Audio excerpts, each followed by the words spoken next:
because no matter how perfect I tried to be, no matter how perfect I tried to be with my body, my training, my food, it always ended back up in failure. 40 pounds in 3 weeks, 40 pounds in 3 weeks, six-pack abs in 8 weeks, Eating's fun. Going out with your friends, having those dinners, being with family around the dinner table, having drinks with friends and family, those things are so, so important.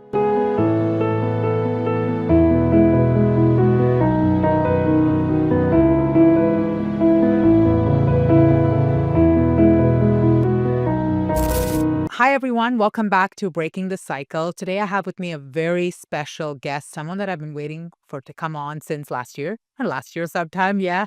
And we have with us today, Rory Thomas Brown. I hope I pronounced that right, Rory. Perfectly. And he is an eating disorder specialist. And I'm just so excited to dive into everything ED, everything around diet culture, restrictive dieting. Rory, thank you, and thank you for joining us today. Thanks so much for having me. I'm really looking forward to being here. Me too. Rory, if you just want to start by telling us a little bit about yourself, a little bit about what you do, and then we'll take it from there. Great. So I've been working in the health and fitness industry for the last 17 years, and it wasn't actually a planned course of action for me. So growing up, I really wanted to be an actor. So when I was going through high school, I was getting big into drama, and I'd actually landed a really big role for a play that we were supposed to be performing around Australia. I got lead role. So I'm super excited about this, getting ready to go and travel, thinking this is my gateway ticket to fame. I then was a little naughty and mischievous at school, ended up getting taken off the trip, so I dropped out because I had no idea what else to do. So I started off my career, quote unquote, as a toilet cleaner, wondering what on earth's gone wrong in my life, feeling a little bit lost as a 17, 18-year-old lad, and starting to navigate the reality of going, well, drama's off the cards for me, so what am I going to do now?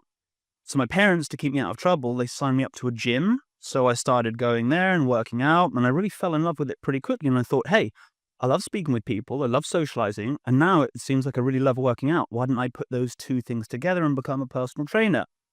So I upgraded from cleaning toilets to cleaning treadmills, and then I thought, this isn't for me, I'm going to do this privately. Set up as a private coach, ended up building my own studio, which I ran from my family house. It was absolutely fantastic.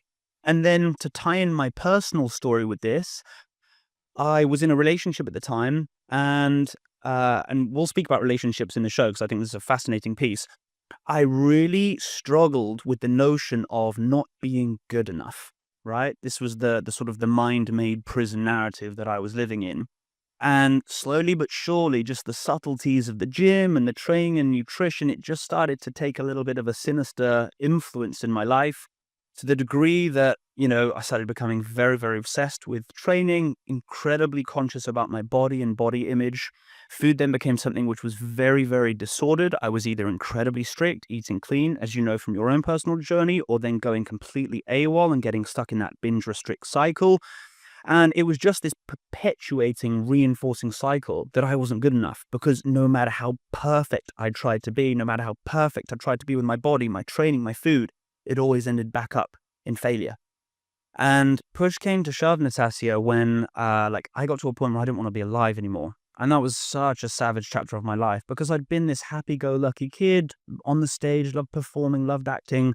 And then I remember being in my car and being like, I could just drive off this bridge and that's me done. All the invasive food thoughts gone, the food preoccupation gone, the binge guilt just gone. And that was the turning point for me, for realizing, wow, something big is going on here. I'd been sitting on this for a long period of time. My family knew stuff was up. There were telltale warning signs within the household. I come from a very foodie family. I stopped letting my mum cook for me. I weighed out everything meticulously. If I needed 100 grams of banana and it was 104, I'd get my scalpel to slice off the 4 grams because I'm trying to do things perfectly. Had panic attacks in restaurants because I didn't know how many calories were in them. But outside of that, I still couldn't navigate what was actually going on because I didn't know. Now, this is back in my late teens, early 20s, right? I'm 34 now. So this is also from a generational standpoint where eating disorders weren't that spoke about. Outside of things like anorexia in the celebrity world, we didn't know lots about binge eating. We didn't know lots about bulimia. In the context of male mental health and well-being, we didn't know lots about body dysmorphia and body image issues. So I just thought, I'm going mad. And I remember going to the doctors after my suicidal ideation, and they just said, look, we can put you on antidepressants. And that was a big no-no for me. Not that I'm anti it, maybe we can get into it in today's conversation, but I was like, that's just going to mask the problem. I want to figure out what happened and why. So that then led me on a real self-introspective journey. I then That's began kind to of you. find out about the mind, 100% find out about the mind. Then it led me down an incredible route with my studies, studied a variety of modalities from psychology, psychotherapy, NLP, got really influenced by a lot of Eastern principles, breath work, somatic work. And I started just to put it all together into what I now call like my personalized way of helping other individuals navigate the very same challenges that I did. And fast forward to now, I'm just finished a 5-year clinical stint for a private eating disorder company in the UK. And now I'm working privately out here in the wonderful city that is Dubai. Yeah, that's amazing. Thank you so much for sharing your story. Pleasure. There were so many nuggets there that I wanted to tap into. The one that stood out the most, and I know that I found in conversations with clients, and I'm sure you do, is this idea of perfectionism. It needs to be 104. It needs to be 100 grams. If it's 2 grams more, I'm sorry, that's not happening.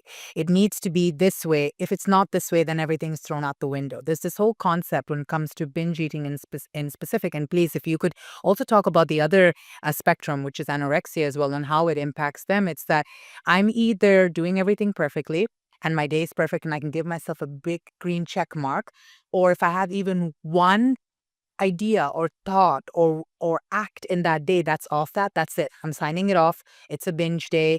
I'm writing this day off completely, and we start tomorrow, or we start Friday.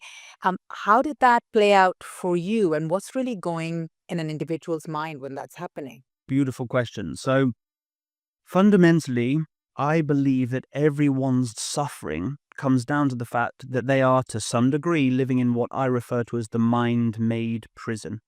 Right? So my mind-made prison stemmed from a narrative of, I'm not good enough. Now, if you imprison yourself within those 4 walls, you can dress up those 4 walls and make that prison look as pretty as you want. You can hang drapes, you can do wallpaper, you can have a TV, but you're still in that prison. So for me, I was always trying to get away from the narrative of not being good enough.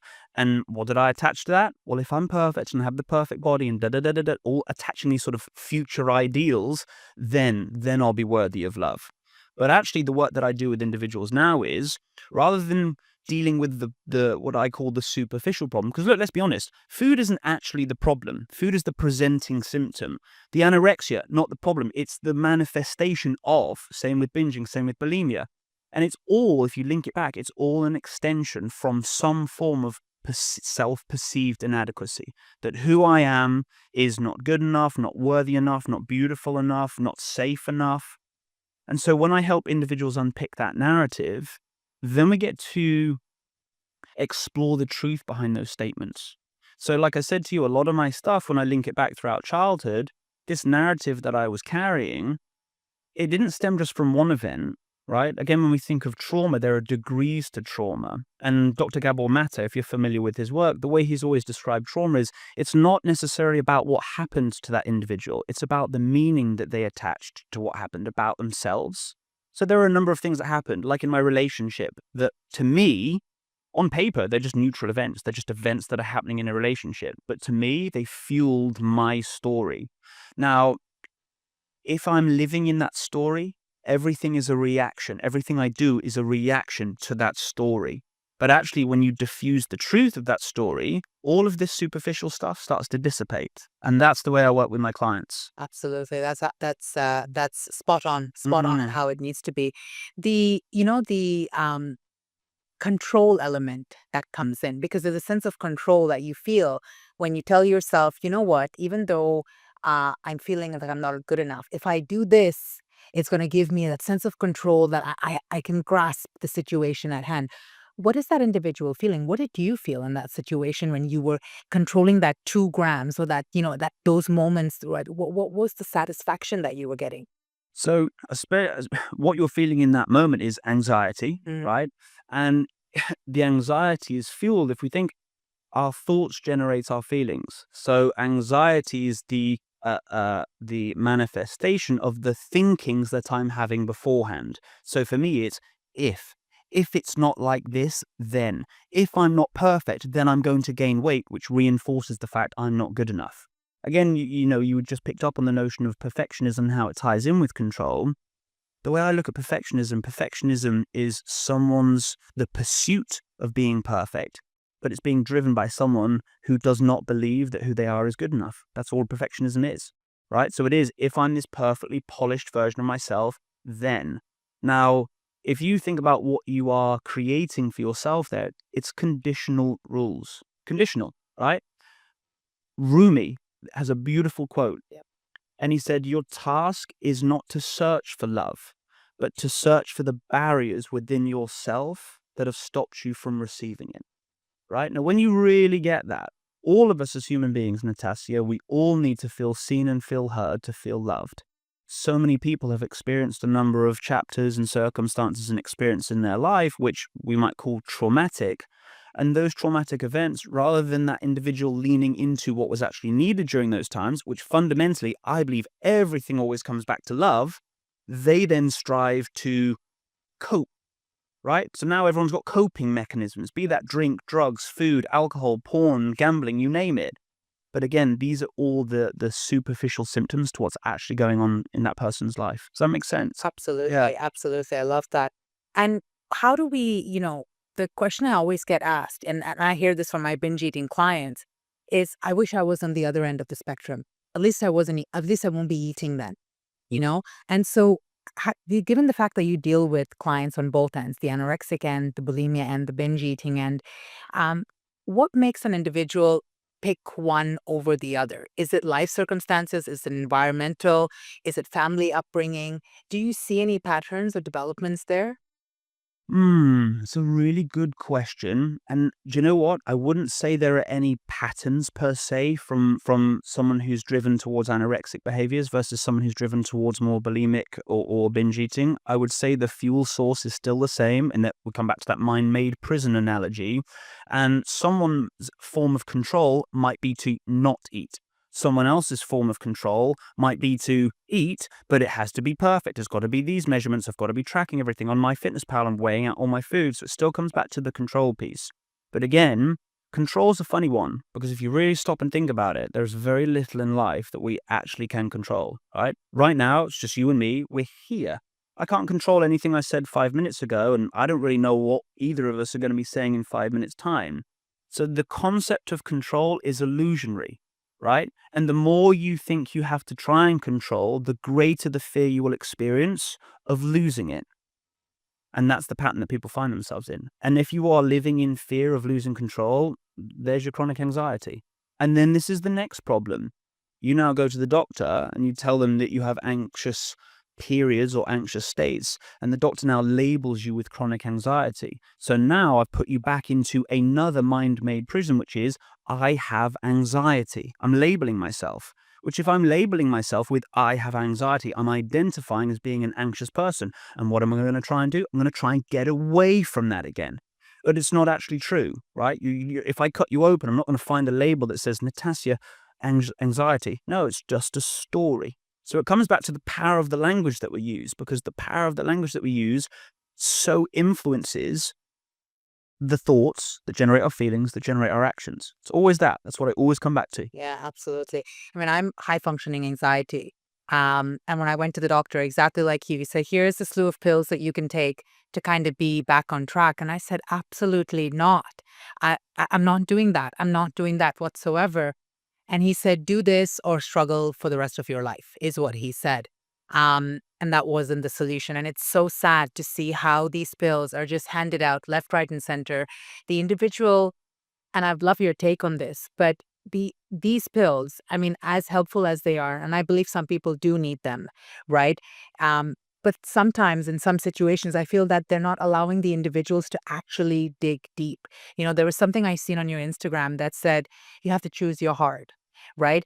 I can choose my heart to struggle with how I feel after I binge eat, or I can choose my heart and fight and resist that urge to binge and find another form of coping mechanism to make me feel better. I believe that if I can just pop a pill and it is going to put me into this steady state of, let's say, Zen, I won't get that opportunity to choose my heart to do better for myself and grow. And I'm wondering what your take is in and around that, and the medication that's being provided for individuals that are struggling either with anxiety or depression, or any state of that matter. Mm. I heard it put a really interesting way. It was like, it's not a healthcare system, it's a sick care system. So we medicate the sick, right? And obviously that's profitable, okay? And look, I'm not speaking ill here. I appreciate there is context to individuals getting help, right? Not an issue at all. But like you've just said, the danger is that we end up wallpapering over the cracks. One of my favorite quotes in life comes from a guy called Peter Crone. He says, "Life will present you with people and circumstances to reveal where you are not free." I believe the ultimate goal in life is that we continue to transcend the challenges and the limitations that we all have as individuals, rather than succumb to them and say, "Oh, this is just who I am. This is just what I do. So I'll just take this," and end up living a bit of a mediocre life. I want to help people live awesome lives free of any of those kind of constraints. Yeah, absolutely. I mean, and hence you do the work that you do. I'd love to know what your thoughts are, and I just am so eager to get into this. Is restrictive dieting and diet culture? Okay, we've been Where do we start? exactly, Yeah. exactly. Specifically now in the month of January, I can't believe we're in 2025 and I'm still seeing adverts of this sort. I've actually Yep. called these people out. 40 pounds in 3 weeks, Mm. 40 pounds in 3 weeks, six-pack abs in 8 weeks, and it literally blows my mind. And coming from an eating disorder perspective of it, what are your thoughts around this? So the marketing that goes into promoting these products preys upon everyone's vulnerabilities. Okay, if you think about the things that sell, it's wealth, health, sex, right? So anything that seems quick fixy that is drawn to those areas, it's going to grab people's attention because it preys into their vulnerabilities. The problem is, as you and I both know, is that everything that's being marketed, it's completely irresponsible. It's not sustainable in any way, shape, or form, and it just sets individuals up to live not even necessarily eating disorder, right, from like a clinical standpoint or a diagnostic standpoint, but very much disordered eating. The diet culture is riddled with disordered eaters who buy into very extreme ideologies and then promote those, right? They're sort of the charlatans that we see online. You have to eat like this all the time to get in great shape. You can't have these foods. These foods are demonized. You see it all the time.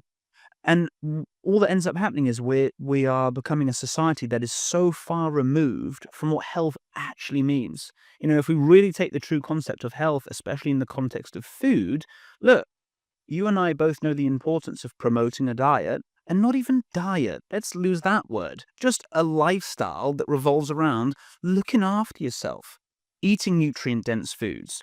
But then from the emotional, the psychological side of things, the social side of things, eating's fun. Going out with your friends, having those dinners, being with family around a dinner table, having drinks with friends and family, those things are so, so important. They did a really big study, I think it was last year or the year before. This is Harvard, one of the biggest studies that they've ever done.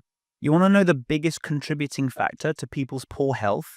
It's not diet, it's not alcohol, it's not smoking, it's loneliness, right? So when people are buying into all of these different ideologies, they're actually isolating themselves. I experienced that. I wouldn't go to parties. Or if I did, I remember being at a party once, Natasha, people are offering me beers. I just went and poured them down the sinks, or like people would give me food and I'd just sort of flush it down the toilet. That's sad. That's sad. We want to be encouraging a way of living that is truly enjoyable. And this is what diet culture doesn't do. Absolutely. I mean, have you seen any bad examples in people coming to you of the result of diet culture? Maybe they never struggled with food, and now, because I've seen individuals that have worked with trainers that have worked to be bikini competitors, be put up on Oh, stage, yeah. never struggled with food before, but then get put on this extreme diet, and now have developed a very, very bad relationship with food. And there's no turning back. There's pointing blame. There's, if I'm not eating 100 grams of broccoli and 100 grams of rice, then it's completely wrong and I'm throwing everything out the window. Have you experienced that with Yeah, people that you've worked with? totally. And I just want to pick up on something that you've said then, because isn't it interesting how if you think about your perception of health and fitness, for the majority of people on their Instagram newsfeed, it's all of these guys and girls who are absolutely jacked and shredded and using anabolic steroids.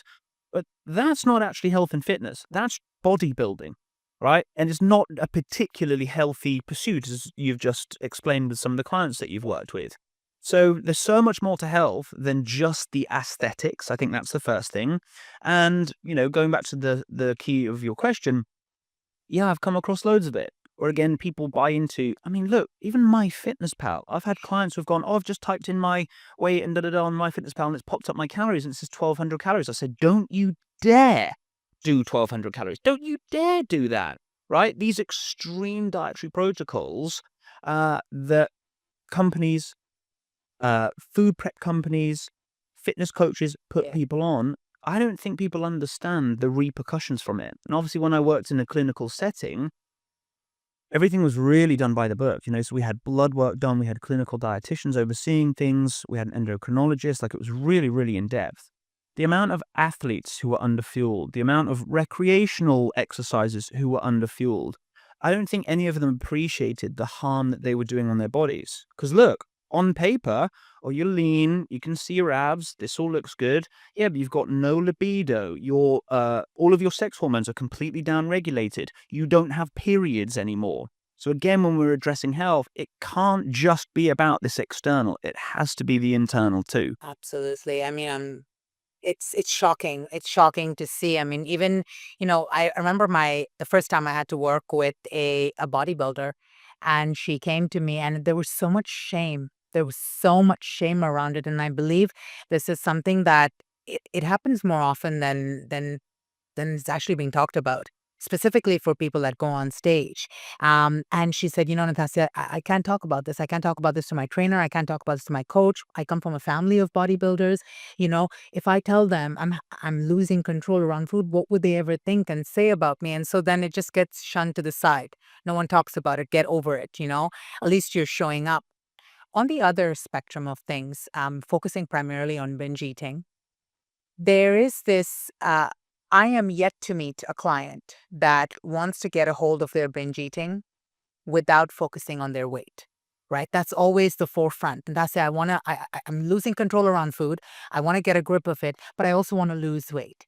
And I always tell them binge eating first. We first calm the dragon down, as I like to call it, and then we can look into what works best for you. I truly believe that for individuals that struggle with binge eating, weight loss comes in phases. It's not something that's lifelong. It's not something, you're ready for it, you do it, you feel good, and then learn to maintain it. And then if you're ready for some more, you kind of do it again. But how would an individual, or how would you deal with an individual that's severely struggling with binge eating, quite high on the spectrum, but on the forefront, all they want to do is focus on weight loss? Great question. So I would first deal with the part of them that wants to lose weight, because there will be a story attached to that. They're like, if I just lose weight, then I'll be happy, then I'll be confident then. So that's the story piece. And remember, if I'm living in that story, it's going to be driving many of these reactionary behaviors, binge eating being one of them. And I guess what I would want them to appreciate is that the issues that they have right now with their weight are a byproduct of the binging in the first place, right? So once we tackle the binge eating, and you've seen it before, clients are able to manage their weight very, very easily. But isn't it interesting, the psychological discomfort that we have to maybe take them through, because we go, here, you've been on 1,200 calories and you keep binge eating and you keep going back to 1,200 calories because you're scared to eat more because you think that's what's going to make you gain weight. What if we actually bumped you up to 2,000 calories? So now you're really nicely satiated, but maybe you're still in a very small calorie deficit. Your energy levels are great. Your cravings have gone. We teach you flexibility so you can incorporate an all-inclusive mindset towards food. Like, how would that feel for you? Yeah. So again, we create an entirely new perspective or realm for them to consider and go, yeah, that sounds a lot better than what I'm doing now. Yeah, absolutely. And what's the resistance you get from going from 1,200 to 2,000? The inherent fear of getting fat. Mm.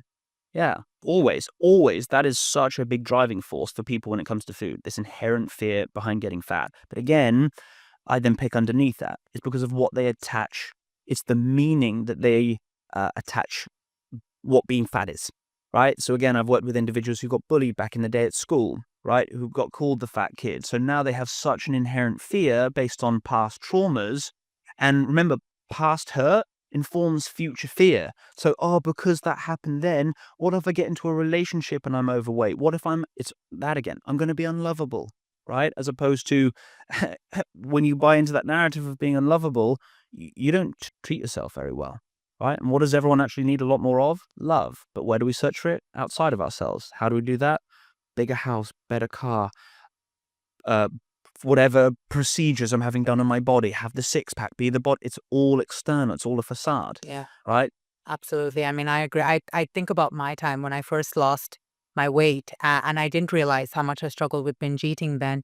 I was so adamant on getting my skin taken off as soon as I lost the weight because I thought that would make me feel better, because I wasn't feeling complete. I wasn't feeling like the person that everyone said I would feel when I lost all the weight. And I thought that will make me feel better. And a month after the surgery, even I felt the same. I felt the exact same. And then I realized, oh my God, this is so much more deeper. Mind you, the weight crept back on as well, right? Losing 65, gaining 30. So I can completely see that. I'm so happy you touched on relationships. And I think this is something we really I know I've struggled with it personally with my family, not understanding, why is she so big? Why is she leaning onto food for comfort? For me personally, it was trauma. But when it comes to navigating relationships, whether it be a boyfriend, whether it be a partner, a husband, how can one who's struggling with an eating disorder navigate that relationship? Can they share? Should they share? What's the kind of guidelines or protocol Mm. that one should follow?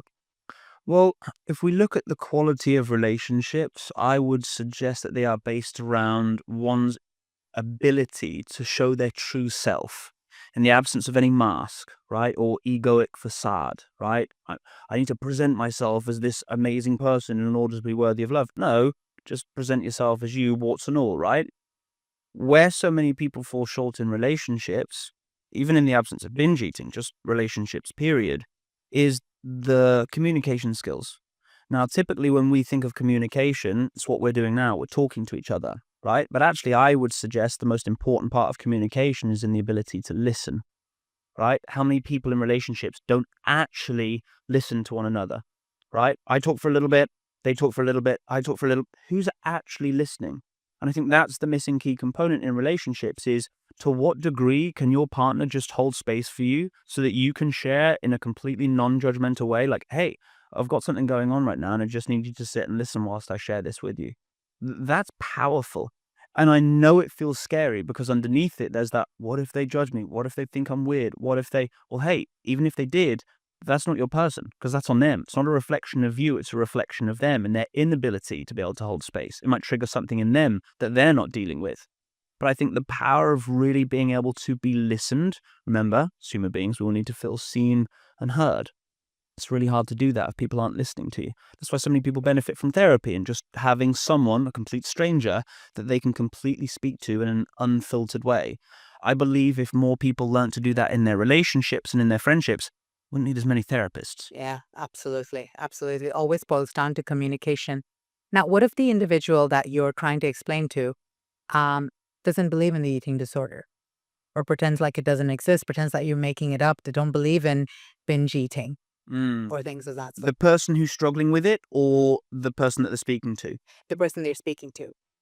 Um, I think as with all of our conversations, choose wisely who you communicate to, right? If you have a friend who's a little bit, who doesn't understand things like that, that's okay. That's on them. And it's just a reflection of their current state of awareness. And we can't hold them accountable for that. It's just, that's where they are. There will be other people in your life who you can communicate those things to. So I would say rather than trying to force it upon deaf ears, actually speak to the people who you know you can. And you'll know the ones because they'll be the guys and the girls that you can have those vulnerable conversations with, that you have over dinner and share intimate moments with each other. Like those are going to be your crew for sure. Absolutely. And in relationships, when it comes to a parent, so uh, a child is struggling with an eating disorder, and if you look at the family household, primarily the mother, is also struggling with either binge eating or bulimia, and they've picked up these habits. And I see this, let's say, in a family of 4 or 5. One child probably is binge eating and bulimic. The other child's probably gone anorexic. The other child's just binge eating, and you can see them all struggling, sometimes even struggling silently, because they see mom engaging in purging, but no one's really talks about it. Everyone's kind of walking around eggshells. But then one individual wants to break the cycle. So she steps up and she says, you know what, I'm going to do the change. But now has to go back to that household where everyone is still pretending as though this doesn't happen. How can an individual in that scenario really navigate those waters? Mm. So, this is something that I've been learning a lot about recently in the context of relationships. So, hear me out on this. I think it's pretty cool. Let me ask you a question, first and foremost. If you were to, who's someone that you really love in your life? A friend or a family member? Whew, I would say my partner. Cool. Really love him. Right. Yeah. What's his name? Walter. Walter. Tell me what it is you love about Walter. I would say how caring he is for me on my worst days. When my trauma just really takes a turn for the worse, he knows exactly what to say and how to calm me down to feel safe. Beautiful. So there's the calmness, the compassion, the kindness. Now, the way that you've described Walter to me is based on the memories that you have of him, right? Because he's not here in the room with us, right? So typically, how we relate to individuals is based on past experiences. But the way that I've been learning about it is, especially in family dynamics, if I'm always relating to you based on how I think you are going to keep being, so I'm projecting what's happened in the past into the future, you can see that that creates quite a static um, relationship in terms of dynamics. It's like a mannequin. There's no flexibility there. They've always been like this. They're always going to be like this. But in the context of what you're describing in these family households, if an individual is brave enough to step outside of it and really work on, okay, I know I've got a bit of an issue here and I'm going to be working on this, to what degree can they then go back and rather than thinking, oh, mum's always going to be like this, sister's always going to be like this, to what degree can they hold space for just seeing those two human beings as, and again, this is the interesting thing with parents. We put our parents on pedestals, right? But the majority of our parents are still children dressed as adults, right? And again, rather than looking at them as mum or dad, let's look at them as their names. This is Henry and Susan, and they're both two individuals with their own trials and tribulations. So I'm able to hold more space, compassion, and understanding for why they're doing what it is that they're still doing. But I remain committed to my journey because in doing so, I'm no longer projecting onto them of, oh, you're always going to be like this and I've stepped away from it. I'm saying, no, no, no, I understand. Coming at this from a real place of compassion. This is going on right now for you guys. To what degree can, in my pursuits for growth and evolution, can I help you guys? Now, I don't need to be coaching you over the dinner table, but just by virtue of me exercising change, energetically, I'm running at a different frequency. I'm running at a different vibration. That is going to positively impact or negatively. It might trigger the other people. But remember, triggers are gifts. So even if it does, it's always an opportunity for them to go, oof, Natasia's eating a really healthy, balanced meal, and she's actually looking really happy, and she looks really great. Da da da da da.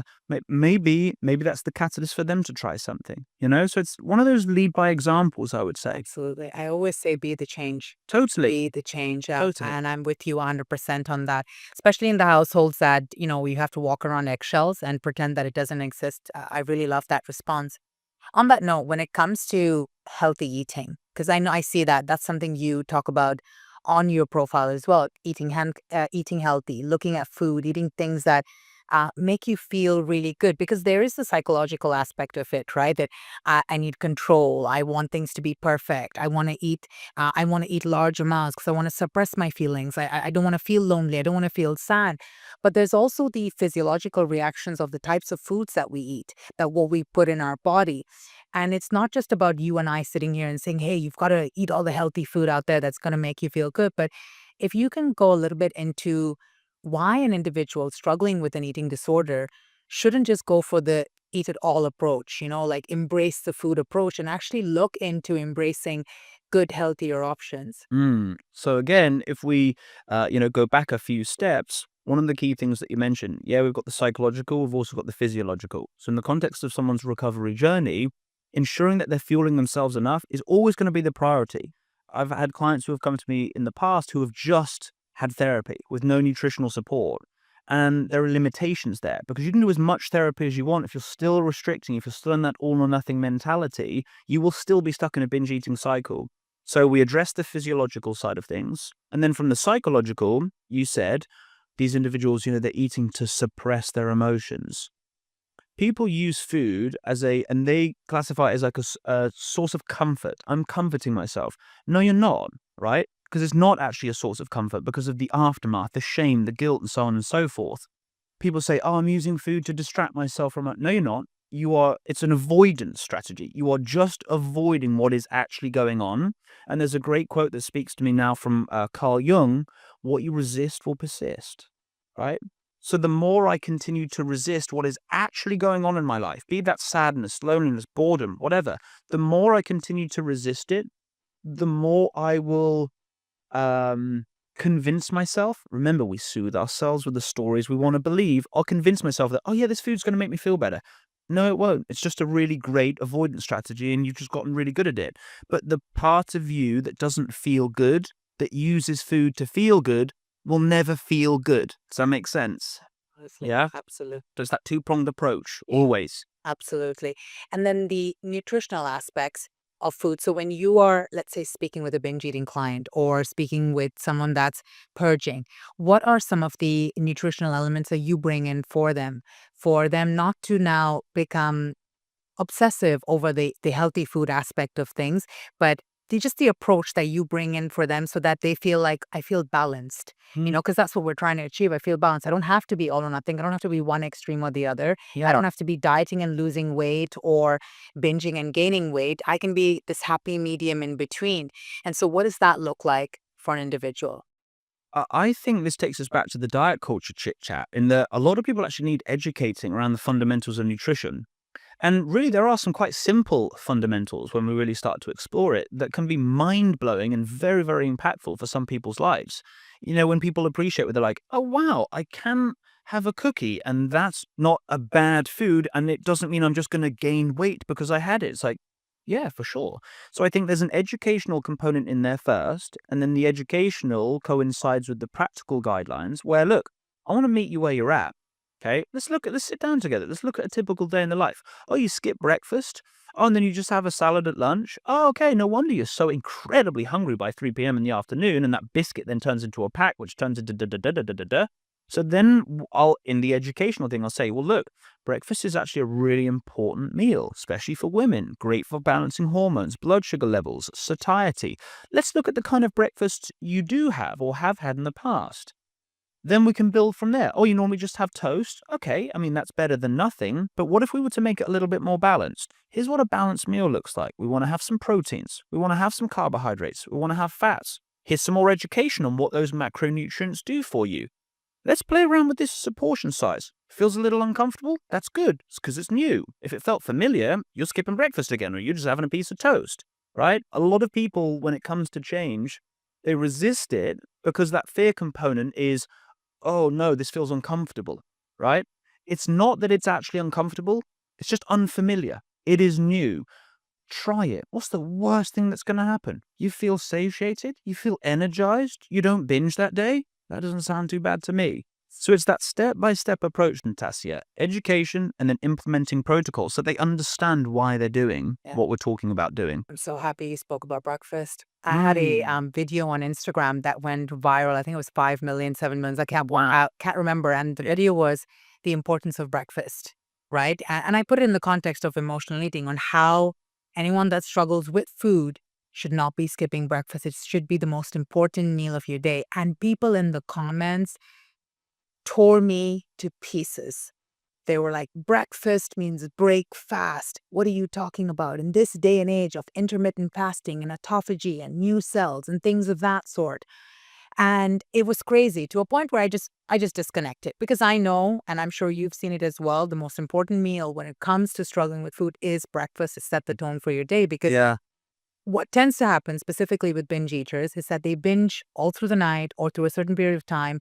And then immediately it's like, yeah, but I'm going to fast the next day. It's that restriction mindset, right?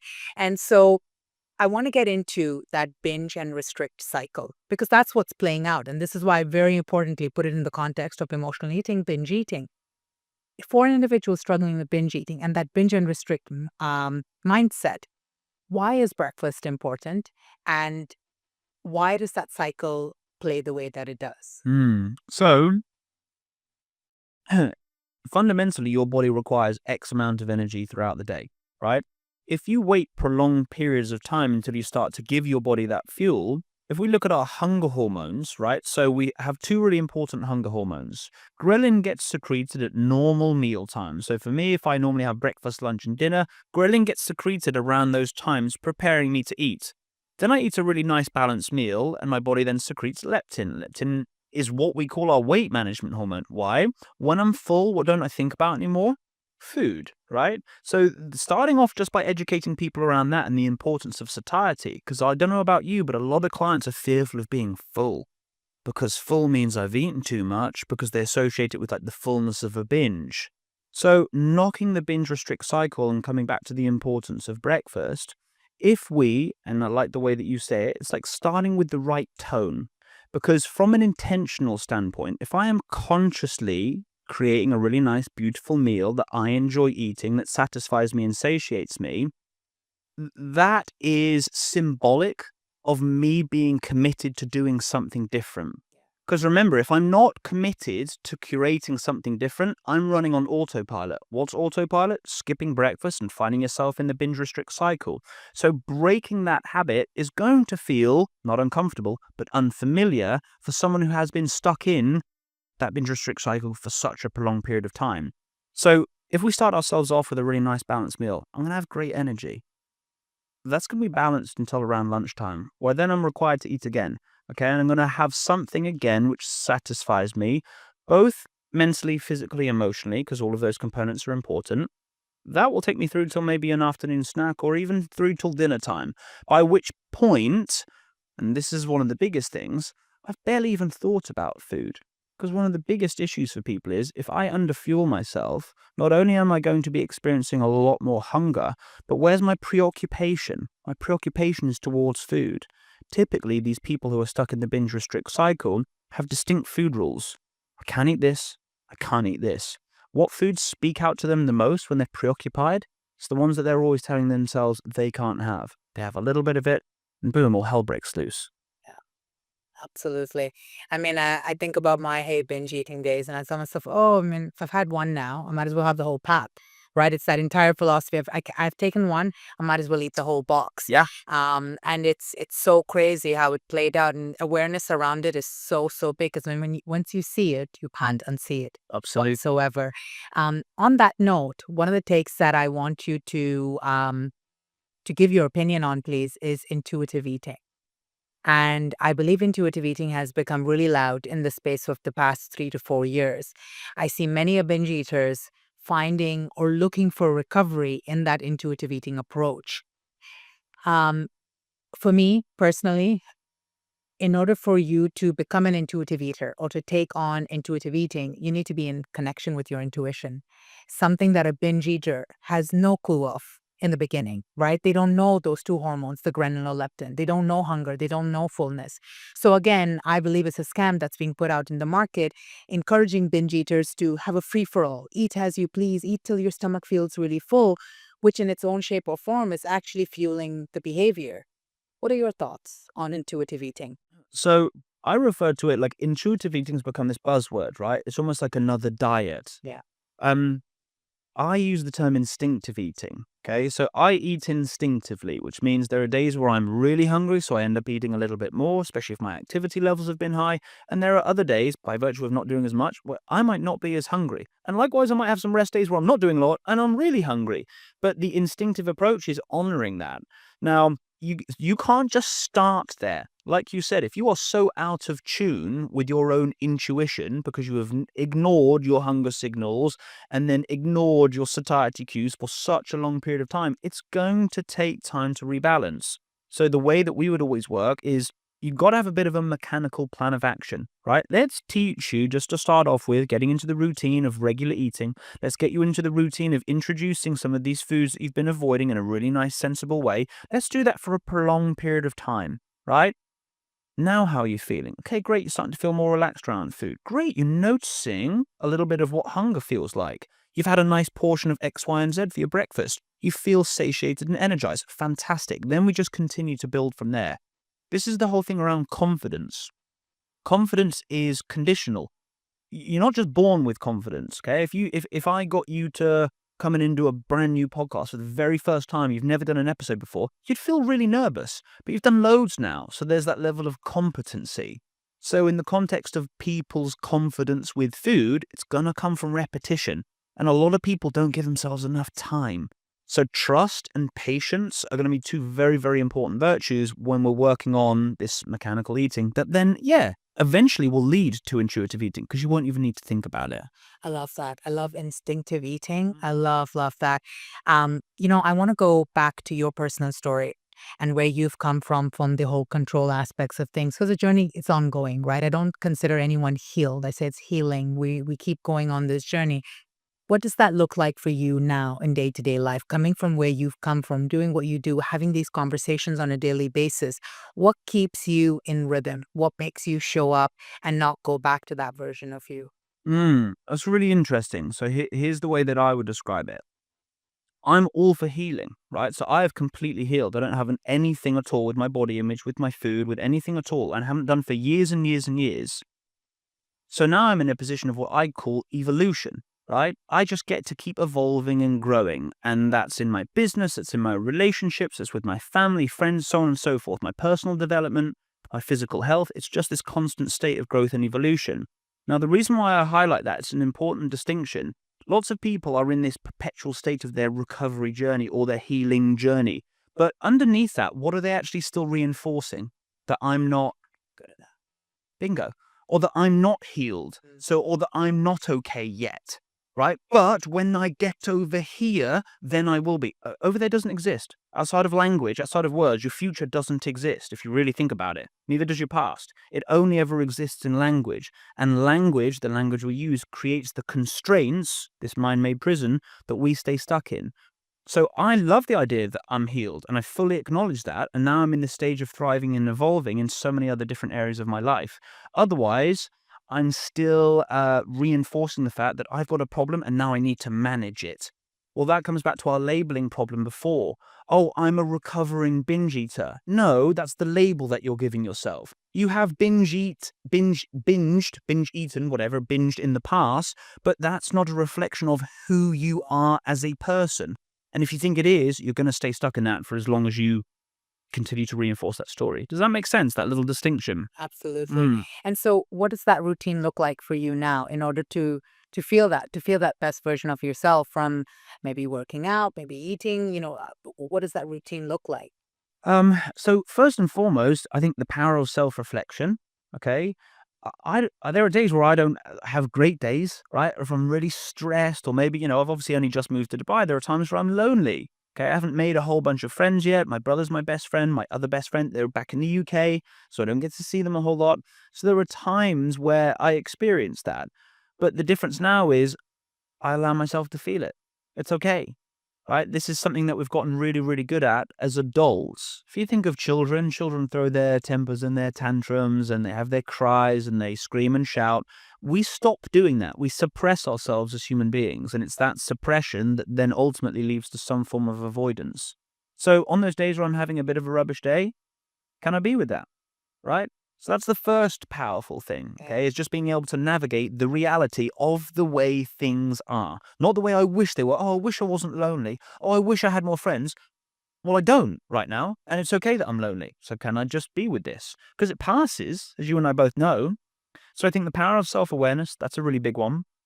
And then the second one for me is being so committed to what it is I say I'm doing. Right. So with my health and fitness, I take it seriously. I'm really, I don't go in half-heartedly. I really consciously commit. A lot of people honor how they feel over what they say they're going to do. Oh, I don't feel like doing that today. I feel just like going home and buying loads of food and watching TV and eating loads of whatever. Great. Well, then you're going to have to pay for the consequence of that. So take responsibility for where you're at, and where can you be ultimately so committed to what it is you're creating? I've got big goals, big visions, big things ahead of me. The only place that I can act on those is right here, right now. Some days, and I'm a human being too, okay? Some days aren't very productive. Some days I procrastinate. Some days I have the doubts, just like you and the film crew in here. We're all human. So, but I'm really real about that. I'm not striving for perfection because I know it doesn't exist. Yeah, You know? absolutely. I just read this book called F Your Feelings. Okay, yeah. That's such a great book, such a great book. And it just goes into how we get so stuck in, I don't feel like it. I just don't feel like it. And if Yeah. it really, I believe if you and I really focused on how we felt, we wouldn't get really far in life, No. right? And it's not about, I think that's that whole misconception. It's, oh, honor your feelings, or really honor them, right? And yeah, to a certain degree, you should when it's you not being able to stand up for yourself, when it's you not being able to say no to someone. But honor your feelings when it comes to who you want to be and how you want to show up. I think you said that's such a great point there. Now, if you want to give us some tips and advice for people that are listening that are currently in the boat of either struggling, no self-awareness around it, not spoken up about it, not seeing someone at the moment, where do they start? What do they do? What's some advice that they can take on today, right now, to move forward? Hmm. So I think the first thing is when you are ready for help, and you'll know the day that you are, help is there. That's why you do what you do so well. That's what I do. That's why I do what I do so well. So on the day where you're ready for help, it is there. Outside of that, lots of people maybe aren't at that stage where they're ready to do anything about it. The worst thing people can do is force them into that. That's okay, right? You navigate your own journey because everyone, I believe, is exactly where they are supposed to be because that's the reality of where they are. Now, if someone's thinking, okay, I'm really ready to do something, but I don't really know where to start, inevitably having guidance is going to be incredibly important. Now, look, that guidance might just be you having a conversation first and foremost and breaking free from the self-imposed sort of shame and stigma that you've been carrying. Going having a chat with someone you really love, speaking to your partner. I've had clients who have been battling with things for decades before they come and see me, and they've never said anything to their partner about it. Right? That's huge to be carrying that. So again, that start point might be to say, "Hey, can we sit down? Like I've got something to share, and I feel really brave, and I'm really stepping into my courageousness, despite it feeling scary, to talk to you about this, to tell you what life's looking like for me right now." I think that would be a really powerful start point because what you're actually allowing yourself to do, you're allowing your true self to be seen and heard. It comes back to that again. Absolutely. That's beautiful. Thank you so much, Rory. Thank you so much for sharing. And any last tips of advice before I tell everyone where they can find you, and as far as eating disorders go, binge eating, living their life, that you'd like to leave for the audience? Mm. So for me, my invitation to you is don't suffer in silence, right? I sat on and stayed stuck in my way of doing things for such a prolonged period of time to the point of not wanting to be around anymore. It does not have to be like that. So my invitation for individuals is to find that safe space where you can start having those conversations and recognize fundamentally that where you're at, it's not always going to be like that. I promise you, recovery is fully 100% possible, and the opportunity to live a life that you really want to live, where you're thriving, is 100% available. I love that. And if you can just let us know where everyone can find you, if they want to book in a session with you, Mm. that would be amazing. Course, yeah. So I do a lot on Instagram. I'm just starting to get into more of the TikTok and YouTube stuff, but you can find me on all social media channels at Rory Thomas Brown. If you want to find out a little bit more about what I do on my website, it's www.rorybrown.org. And yeah, drop me messages. Come and say hi because I'm here to help and support. Perfect. Thank you, Rory. Thank you so much, Natasha. Thank you for having me.